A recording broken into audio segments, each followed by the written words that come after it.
정기적으로 관계를 하지 않으면 건강에 안 좋을 수가 있다고? 안 하는 분들은 꼭 보셔야 합니다.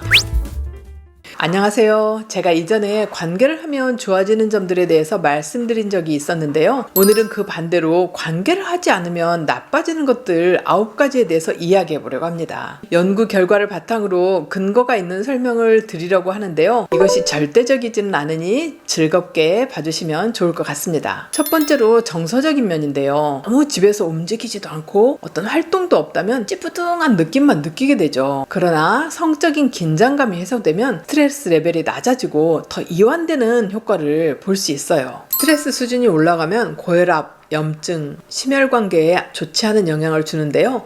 반대로 활동을 해준다면 스트레스 수준을 낮추는데 도움을 줄 수 있겠죠. 자주 관계를 한다면 부부간의 친밀도가 높아지고 유대감이 깊어지면서 정서적인 안정감을 줘서 행복감을 높여주기도 합니다. 두 번째로는 기억력 감퇴예요. 사랑을 나누는 것이 기억력과도 관련이 있다는 사실은 잘 알려져 있지 않은데요. 왜 그럴까 생각해보면 뇌에서 일어나는 여러 가지 화학작용과 호르몬이 돌면서 리프레시되는 효과가 줄어들기 때문이라고 볼 수 있을 것 같습니다. 뇌의 기능과도 관련이 있죠. 특히 나이가 있는 분들에게 해당되는 부분이기도 한데요. 연구 결과도 상당히 많이 존재합니다. 호주의 한 대학에서 남녀 6,000명을 데리고 기억력과 관련된 과제와 성적 행동의 연관성을 알아본 연구 결과가 존재해요. 결론적으로 다른 변수들을 제거했을 때 사랑을 나누는 횟수가 더 잦을수록 기억력과 관련된 퍼포먼스에서 더 좋은 결과를 가져왔다고 합니다. 그래서 부부 사랑을 나누는 것이 줄어들면 인지능력, 기억력 등 뇌 건강을 위한 활동이 줄어든다고 볼 수 있겠습니다. 다음으로 넘어가기 전에 한 가지 짚고 넘어가자면 제가 성의학자로서 관계의 이점에 대해서 자주 이야기했는데요. 그렇다고 해서 무분별하게 많이 하라는 뜻이 아닙니다. 억지로 하려다 보면 부작용이 생기기 때문에 본인의 상황과 체력에 맞게 해야겠죠. 그리고 누구와 관계를 하는지 등 윤리적인 문제에 대해서는 언급하지 않는 것이 성의학자로서 원칙이니 잘 이해해 주시기 바랍니다. 다음으로 안 좋아질 수 있는 부분에 대해서 말씀드리자면 운동 능력이 저하되는 것인데요. 관계도 일종의 몸을 사용하는 운동에 속합니다. 30분 동안 최대 200칼로리까지 소모할 수 있다는 사실을 알고 계신가요? TV나 유튜브를 가만히 시청하는 것에 비해서 4배가량 많은 에너지를 요구하는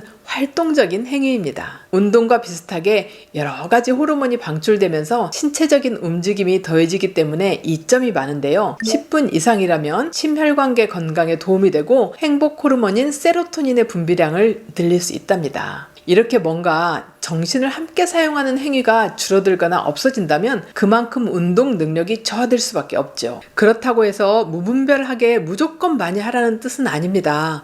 억지로 하려다 보면 부작용이 생기기에 본인의 상황과 체력에 맞게 해야겠죠. 운동도 매일 너무 많이 한다고 반드시 좋은 것이 아니죠. 운동 후에 우리 몸은 근육과 관절 등을 사용하고 회복하는 시간이 반드시 필요합니다. 그렇다면 관계도 마찬가지겠죠. 개인의 활동량에 따라 다르겠지만 평균적으로 봤을 때 움직임이 많지 않다면 몸을 움직이는 활동은 정말 중요합니다. 다음은 면역력인데요. 사랑을 나누는 것은 면역력과도 관련이 있는데요. 면역 글로불린이라는 항체를 증가시켜서 면역력을 높여줄 수 있습니다. 이 면역 글로불린 A는 IgA라고 부르는데요. 호흡기나 위장관 같은 점막의 면역에 특히 중요한 역할을 하는 항체예요. 2004년 침신의학 학술지에 발표된 연구에 의하면 성적 활동을 하는 사람들이 그렇지 않은 사람들에 비해서 침샘에서 발견된 IgA의 비율이 더 높았다고 해요. 그리고 사랑을 나누면 스트레스 수준을 낮추는 데 도움이 되는데 만약에 줄어들거나 사랑을 나누지 않는다면 스트레스 완화를 위한 수단이 줄어들어서 면역 시스템이 약해질 수 있습니다. 만성 스트레스는 언제나 면역 시스템에 좋지 않은 역할을 합니다. 심혈관계 질환이 생길 확률이 높아지고 한 달에 한 번도 관계를 안 하는 부부들은 주 1, 2회 하는 사람들에 비해서 심장병이나 심혈관계 질환이 발생할 확률이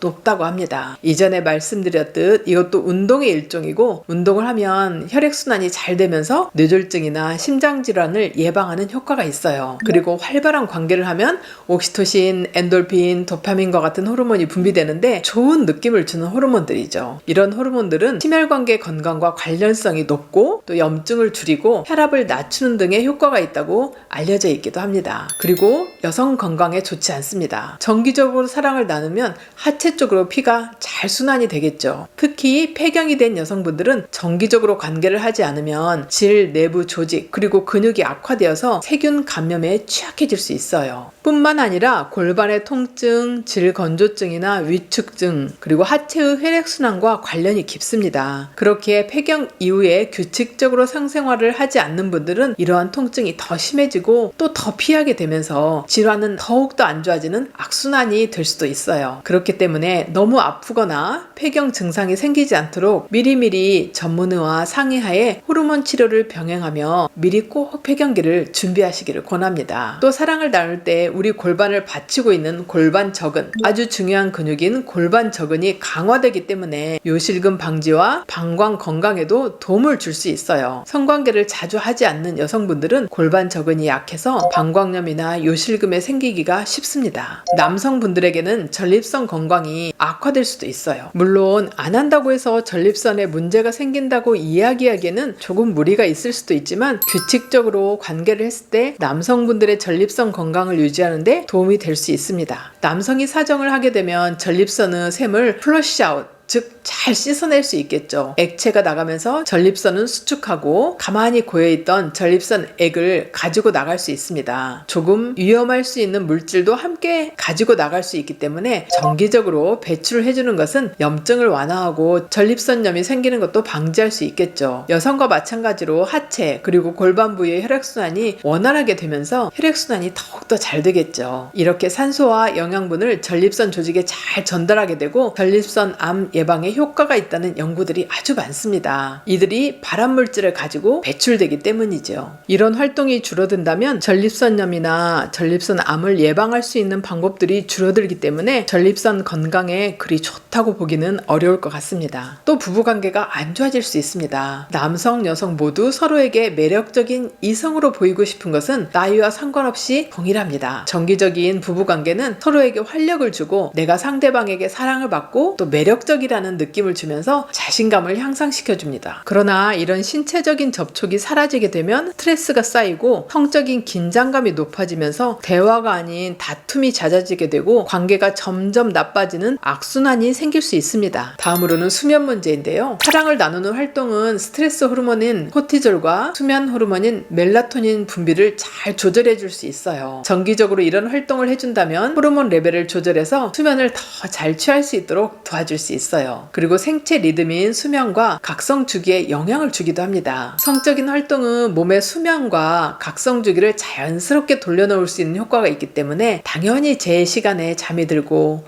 또 일어나는데 도움을 줄 수 있겠죠. 오늘은 성적인 활동이 없을 때 나빠지는 것들에 대해서 알아봤습니다. 모두들 이러한 일들이 일어나지 않도록 아주 즐거운 생활을 누리시기 바랍니다. 안녕!